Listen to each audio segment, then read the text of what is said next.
जिल्ला बहुजन जराटोल। मलाई यहाँ मेरो गाउँको यहाँ बिजुलीहरू पनि परिरहेको छ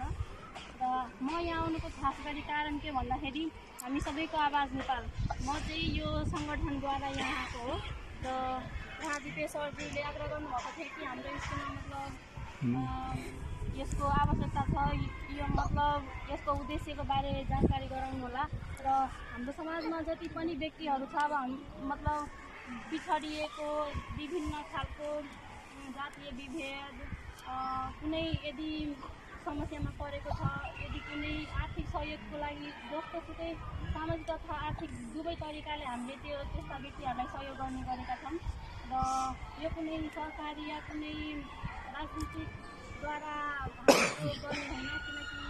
यो भनेको यो संस्था भनेको हामीले आफैले बनाएको हो। अब जस्तै मैले अब विभिन्न गाउँठाउँमा कार्यक्रम गरेको छु, मतलब 5-6 ठाउँमा र त्यहाँ हाम्रो आफ्नै पर्सनली पैसा तिरेर होइन लगानी गरेर त्यहाँ गएको छ र विभिन्न कार्यक्रमहरू पनि गरेका छौँ र हाम्रो यो सङ्गठनमा विभिन्न प्रदेशबाट हाम्रो यसको दर्ता पनि भइसकेको छ र यसमा विभिन्न खालको मतलब व्यक्तिहरू जोडिएको छ। विदेशमा बसिरहनु भएको उहाँहरूले आफ्नो 2 पैसा खाएर जोगाएर हुन्छ नि, पर्सनली पकेटबाट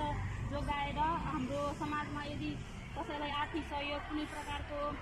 अब जस्तै हाम्रो महिला दिदीबहिनीहरूलाई यदि उहाँहरूसँग कुनै गुण छ, यदि उहाँहरूमा कुनै प्रतिभाहरू छ, त्यो देखाउन उहाँहरू चाहनुहुन्छ तर हुन्छ नि गाउँ समाज घरको डर त्रास धम्कीले उहाँहरू यदि दबिएको छ भने पनि उहाँहरूलाई हामीले सहयोग गर्ने, मद्दत गर्ने, उहाँको आवाजलाई हामीले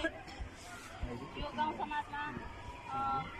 यसको नियन्त्रण गर्ने र त्यसलाई अगाडि बढाउने हामीले यस्तो कार्यहरू पनि गर्दै आइरहेका छौँ र जस्तै अब यो छठको अवसरमा पनि हामीले विभिन्न गाउँठाउँमा 50-60 हजारको साडी वितरण गऱ्यौँ र उता के भन्छ गोरैटा नगरपालिका रामवनमा त्यहाँ पनि सोसल मिडिया मार्फत नै उहाँले भिडियो बनाएर राख्नुभएको थियो कि उहाँको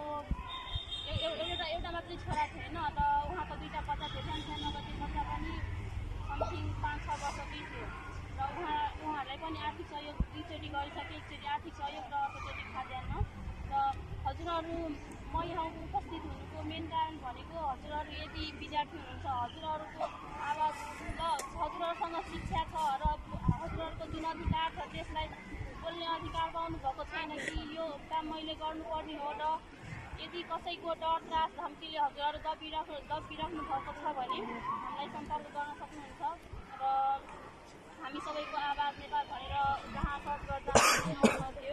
र पर्सनली पनि कन्ट्याक्ट गर्न सक्नुहुन्छ। यदि कुनै प्रकारको समस्या, कुनै प्रकारको विभेद हाम्रो समाजमा कुरीतिहरू घटिरहेको छ भने हजुरहरूले सम्पर्क गर्न सक्नुहुन्छ र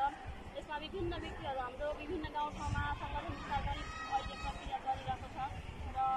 हजुरहरू भनेको अब हाम्रो जुन अगाडि बढाउने एक प्रकारको हजुरहरूको भूमिका पनि हुनेछ र हजुरहरू जुन अहिले यहाँ भेला हुनुभयो